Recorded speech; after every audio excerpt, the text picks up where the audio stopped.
JM Fiang, nagkakamabutihan na ba? JM, humingi ng advice sa mga kapwa niya housemates dahil sa tampuhan nila ni Fiang. Kaya pala hindi sila nagpapansinan dahil nagtalo ang dalawa. May nasabi si JM kay Fiang na naging masakit sa pakiramdam nito. Bakas ang pagkakairita at pagkadismaya ni Fiang sa mga salita ni JM. Kaya naman maiintindihan kung hindi niya ito papansinin. Makikitang nagsisisi naman si JM dahil na-bother na ito sa hindi pagpansin sa kanya ni Fiang.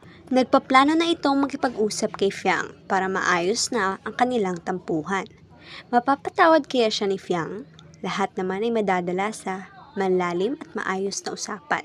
Habang kumakain kanina ay humingi si Fiang ng tubig kay JM na agad namang binigyan ito. May pag-asa pa kaya na mabalik sa dati ang closeness ng JM Fiang? Abangan sa susunod na episode ng PBB Gen 11 Updates.